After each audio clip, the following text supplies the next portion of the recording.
Hey, I'm Robert Pearson, and this is Follow the Leader, where I sit down on my lunch break and talk about a Bible verse for a little bit. Come join me. We are in Romans 12, verses 9 to 11, and I'm just going to jump right in.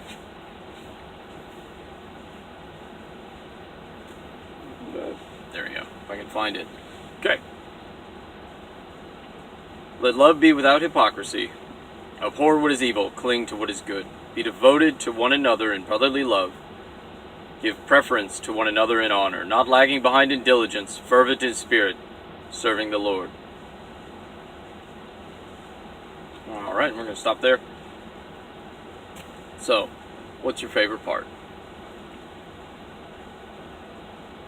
I love the simplicity of abhor what is evil, cling to what is good.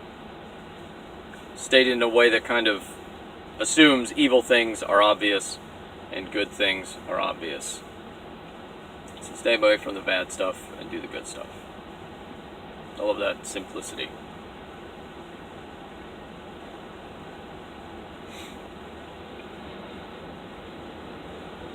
Not lagging behind in diligence, fervent in spirit, serving the Lord. I love the picture of working hard and diligence.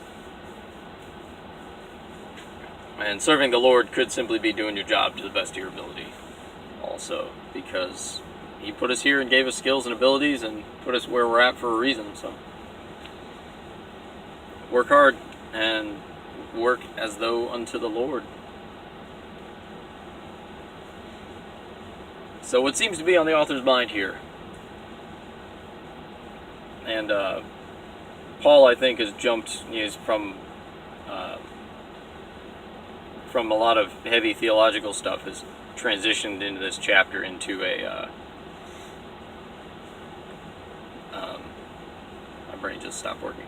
He's transitioned in this chapter to more practical things, away from heavy theology.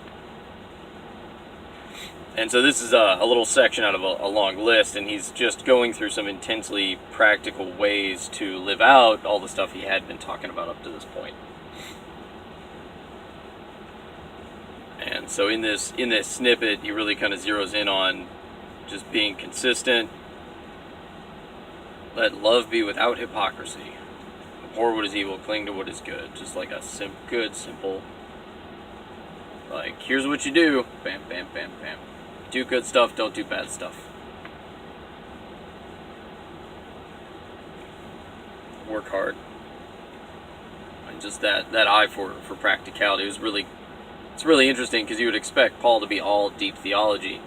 And he gets into the weeds quite a bit, and then always transitions to a real practical edge on, okay, so this means we need to... Then he brings it down. So, here's kind of a question, feels a little bit out of nowhere. So, in one sentence, what is love? Because you don't get enough out of this little passage here to define love, but just as in general, I think it'd be useful to think about developing a one-sentence definition for some of these different abstract concepts. Because so often we go through life having conversations and arguments, and a lot of the problems or misunderstandings happen because two different people will use the same word with two different definitions, but not understand that's what's happening until after they've been yelling for a few minutes.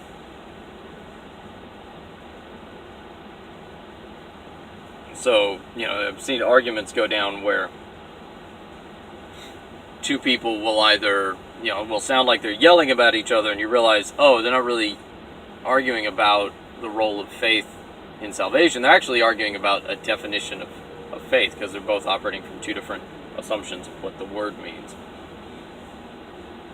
So it's important to avoid that, or to just be aware, how do you define love? When you use the word love, what does that mean?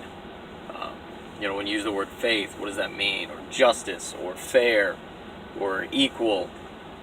Taking a minute to really think about and articulate what that word means for you. And I always am a firm believer that all of those concepts, their proper definitions are found in Scripture. We might not all agree on the exact wording, but if you go to define love, everybody's going to go to some of the same Bible passages, see how it's used there, and go, okay, this is a little picture of love. And so that's important. So for me, I've done this exercise a little while ago for the word love, but love is an intentional course of action that is for what is best for another person. So when you intentionally take actions knowing that it's what's best for the other person, not doing what the other person wants, but doing what is going to be best for the mind, body, and emotions of another person for the long term, is how I define love. Because you can't rely on emotions. Emotions aren't consistent. But intentionally choosing to do something is something you can consistently do. So you don't fall in love with people, you choose to love people. That's why Paul, when he says love Jesus, doesn't say fall in love with Jesus. That's why Paul, when he says love the brethren, doesn't say fall in love with the brethren. Those are warm, gushy feelings, and it sounds pretty and warm, but no. He tells you, love the brotherhood. God says, love God, love your neighbor.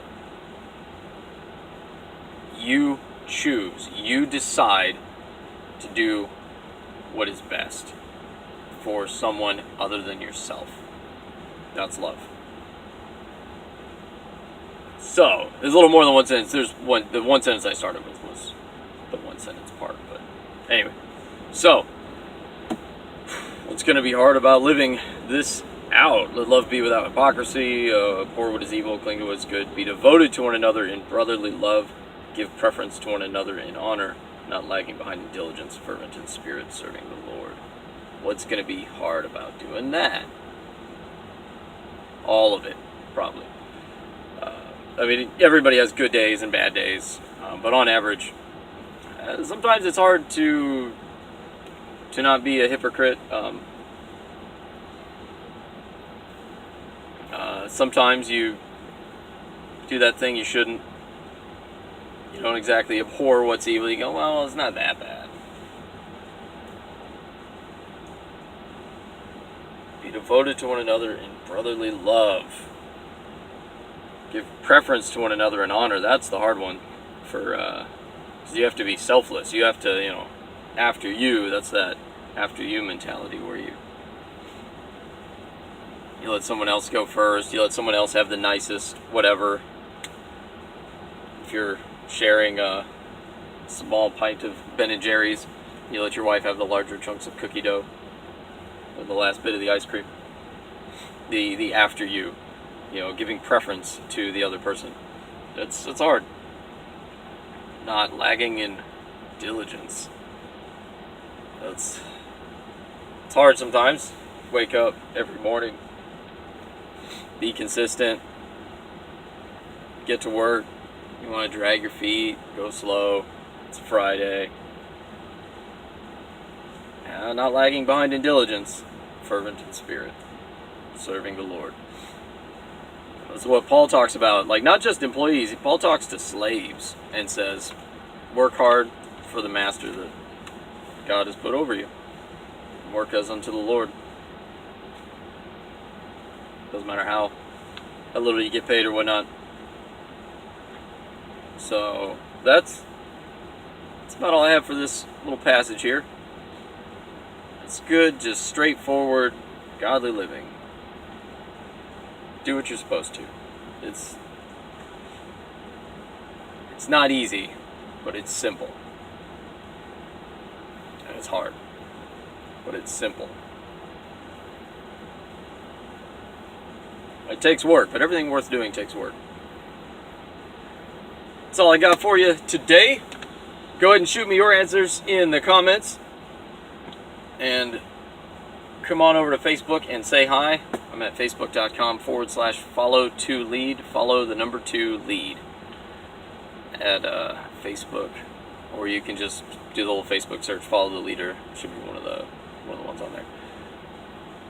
And I will see you next time. Godspeed.